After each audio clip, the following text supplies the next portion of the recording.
আজি আমি আলোচনা কৰিম ক্লাস 10 ৰ বৃত্ত চেপ্টাৰৰ পৰা উদাহৰণ 1 বহুত ইম্পৰ্টেন্ট হয় 2025 ত মেট্ৰিক পৰীক্ষাত আহাৰ বহুতে চান্স আছে তোমালোকে এটো পেজ নম্বৰটো চাব পৰা তোমালোকৰ গণিতত 255 পেজত তোমালোকে এটো পাবা উদাহৰণ 1 টো চাবা ভালদৰে ইয়াতে সোৱা কি কৈছে কোৱেশ্চনটো প্ৰমাণ কৰা যে দুটা ঐকেন্দ্ৰিক বৃত্তত ডাঙৰ বৃত্তটোৰ জেডালে সৰু বৃত্তটোক স্পৰ্শ কৰিলে জেডালে স্পৰ্শ বিন্দুত সমদ্বিখণ্ডিত হয় সমদ্বিখণ্ডিত মানে কি ইকুয়াল পার্টসত বিভক্ত হয় ঠিক আছে তো ইয়াতে সোয়া ঐকেন্দ্রিক মানে কি एक्चुअली বৃত্তটোৰ সেন্টাৰ আমাৰ এটাই হ'ব কিন্তু বৃত্ত আমাৰ কেটা থাকিব দুটা এটা সৰু থাকিব আৰু এটা ডাঙৰ থাকিব ইয়াতে স্পষ্ট কৰি কৈ দিয়া আছে দুটা বৃত্ত আছে সেন্টাৰ কিন্তু আমাৰ এটাই জি ও বিন্দু ঠিক আছে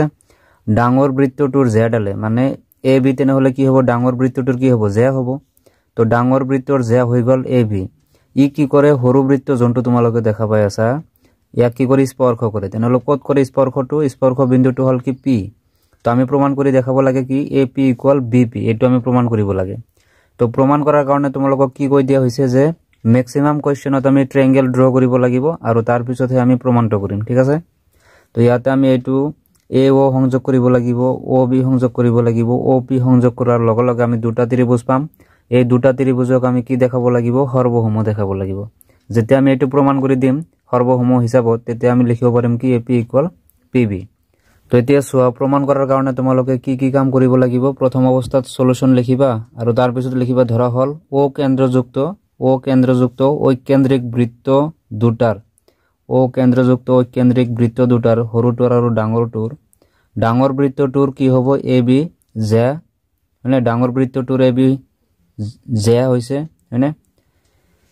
জে হৈছে এ বি আৰু সৰু বৃত্তটোৰ স্পৰ্শ এ বি তোমাৰ কি হ'ব সৰু বৃত্তটোৰ কাৰণে কি হ'ব স্পৰ্শ আৰু ডাঙৰ বৃত্তটোৰ কাৰণে কি হ'ব জে হ'ব ঠিক আছে তে প্ৰমাণ কৰিব লাগে কি প্ৰমাণ কৰিব লাগে এপি ইকুয়াল পিবি ঠিক আছে এই দুয়োটা পাৰ্ট আমাৰ ইকুয়াল বুলি আমি দেখাব লাগে তো আমি ইয়াতে কি কাম কৰিব লাগিব অঙ্কন কৰিব লাগিব তো অঙ্কনত কি কাম কৰিবা ও এ কানেক্ট কৰি দিবা ও বি সংযোগ কৰিবা আৰু ও পি সংযোগ কৰাবা ও পি সংযোগ কৰাৰ লগে লগে তোমাৰ কি হৈ যাব দুটা ত্ৰিভুজ আহি যাব এই দুটা ত্ৰিভুজে আমি সৰ্বসম দেখাব লাগিব তো ইয়াতে লিখা হৈছে প্ৰমাণত কি লিখিছো যেহেতু এ বি সৰু বৃত্তটোৰ স্পৰ্শ এ বি যেহেতু সৰু বৃত্তটোৰ কাৰণে কি হৈ আছে স্পৰ্শ আৰু ডাঙৰ বৃত্তটোৰ কথা ক'লে কি হ'ব জে তেনেহলে কি হ'ব ও পি লম্ব হ'ব কাৰ ওপৰত এ বিৰ ওপৰত ৰেডিয়াসটো কাৰ ওপৰত লম্ব হ'ব টেনজেন্টৰ ওপৰত এ বি মানে কি টেনজেন্ট মানে ইয়াত আমি কি লিখিব পাৰো ত্ৰিভুজ লোৱা দুটা ত্ৰিভুজ লোৱা ও পি এ লোৱা ও পি এ আৰু ত্ৰিভুজ ও পি বি ঠিক আছে এই দুয়োটা ত্ৰিভুজ আমি সৰ্বসম দেখাব লাগে প্ৰথম অৱস্থা সোৱা কি ইকুয়াল হ'ব O P equal O P হ'ব O P equal O P কিয় হ'ব কাৰণ দুয়োটা বৃত্তৰ সাধাৰণ বাহু এটো হয়নে তো ইয়াতে ৰিজনটো লিখি দিবা সাধাৰণ বাহু ঠিক আছে নেক্সট কি ইকুয়াল দেখাব পাৰা সোৱা যেহেতু ও পি লম্ব এ বিৰ ওপৰত তেনেহলে এটো কোণ কিমান হ'ব 90 ইও তোমাৰ কি হ'ব 90 বোথ এংগল আৰ 90 ডিগ্ৰী তো ইয়াত আমি লিখিব পাৰো কি O P A equal angle O P B কি হ'ব বোথ 90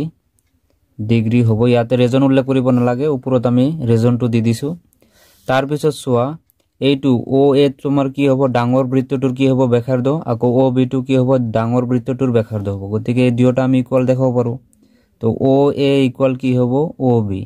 কি লিখিবা একে বৃত্তৰ ব্যাসাৰ্ধ নাইবা লিখিব পাৰা ডাঙৰ বৃত্তটোৰ ব্যাসাৰ্ধ লিখিলে হল মই একে বৃত্তৰ ব্যাসাৰ্ধ বুলি লিখি দিলো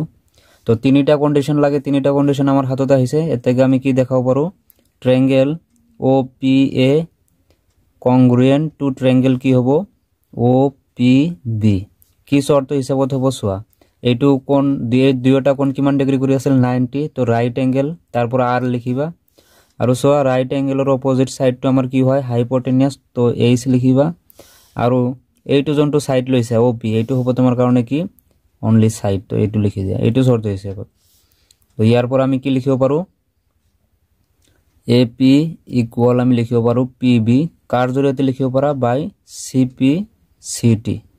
তো এইটো আমাৰ প্ৰমাণিত হৈ গল বহুত ইম্পৰ্টেন্ট কোৱেশ্চন হয় ভালদৰে চাবা নিশ্চয় বুজি পাইছা নেক্সট ভিডিওত আমি নেক্সট ইম্পৰ্টেন্ট কোৱেশ্চন বিলাক ডিসকাশন কৰিম থ্যাংক ইউ